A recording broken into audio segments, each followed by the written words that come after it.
আমাদের মাঝে ফেরত আসুক সেই সিদ্ধান্ত আমরা সকলে নিয়েছি এবং তার কাছে অনুরোধ জানিয়েছি এবং আমি জনাব তারেক রহমানকেও আমি অনুরোধ জানিয়েছি যাতে ওনার পক্ষ থেকেও ওনাকে বলা হয় যে তোমাকে নির্বাচন করতে হবে।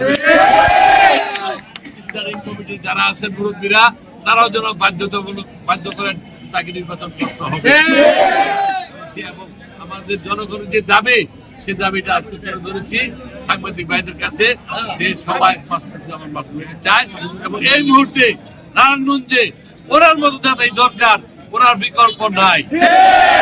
আমি আর বক্তব্য দিতে ধন্যবাদ দিনের বক্তব্য শেষ করছি। আসসালামু আলাইকুম।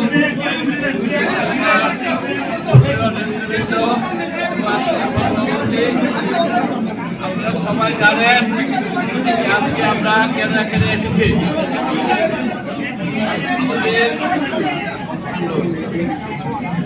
আমাদের আমরা কথা শুনে কথা বলবো না। তারেক রহমান সাহেব জেনে শুনে ভেবে খাটিয়ে দেখেছে যে মাসুদ ভাই এই মুহূর্তে নারায়ণগঞ্জের জন্য একজন প্রয়োজনীয় ব্যক্তি, সেই জন্যই তাকে তারা দেশের বর্ণ তাকে দিয়েছে। সে যে কোনো কারণে বলেছেন সাংবাদিক কারণে যে নিরাপত্তা করছেন।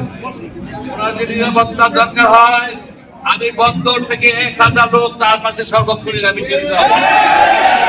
1000 লোক সবসময় তার পাশে থাকবে। আগে 1000 মানুষকে ক্ষতি করে তারপরে তাকে ক্ষতি করতে পারবে না।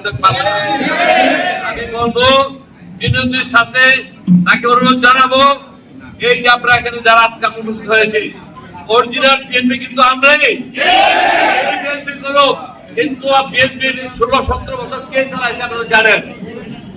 আমরা মাঠে ময়দানের সৈনিক কিভাবে দল চালাইছে জেলখানাকে শুরু করে হাইকোর্ট জজকোর্ট সমস্ত আমার নেতাকর্মীকে মুক্ত করার জন্য চেষ্টা করেছি। আমি জানেন আমি এমন কোন প্রোগ্রাম নাই ঢাকাতে আমি লাগিয়েছি, এমন কোন প্রোগ্রাম নাই নারায়ণগঞ্জে না করেছি এবং আমার প্রোগ্রাম বিশাল বিশাল প্রোগ্রাম হয়েছে আপনারা দেখেছেন। আমি গত 28 তারিখ বন্দরে জনসভা করেছি, আপনাদের খাস করে জনসভা হয়েছে, আপনারা দেখেছেন যে কাঠটা বড় হয়েছে। যাই হোক আমারটা হয়েছে ভালোবাসার জনসভা। আপনারা দেখতে পেয়েছেন যে কত লোকের সমাগম হয়েছে। আমি আরো লোকের ব্যবস্থা করে দিব। আমি বন্দর থেকে 80% ভোট আপনাকে দেওয়ার জন্য আমি চেষ্টা করব। ভয় নাই, কোনো টেনশন নাই, চিন্তা নাই। আপনি আমাদের মাঝে ফেরত আসেন, ইনশাআল্লাহ আল্লাহ আপনাকে সম্মান দেব, আমরা আপনাকে সম্মান দেব। সম্মানটুকু আপনি রাখার জন্য চেষ্টা করেন। আমার বারবার অনুরোধ থাকবে আপনি আসেন আসেন আসেন, আপনার বিকল্প নারায়ণগঞ্জের কেউ নাই। আমি বক্তব্য দিকে করবো না। আজকে যারা উপস্থিত হয়েছেন আমরা বিনীতভাবে আমরা অনুরোধ জানাবো জনাব তারেক রহমান সাহেব যেন ওনাকে নির্দেশনা দেন যে তুমি করতে পারবে না, তোমাকে নির্বাচন করতে হবে।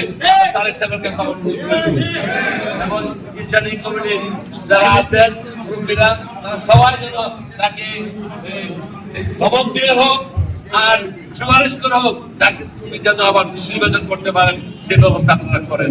আমি আমার দলের মহানগর কমিটি যারা আছেন তাদেরকে বলবো আপনারা ছাত্র যুবদল যারা আছেন সবাই মিলে ঐক্যবদ্ধ হবে তাকে অনুরোধ জানান যাতে সে নির্বাচন করেন। সবাইকে ধন্যবাদ। আসসালামু আলাইকুম।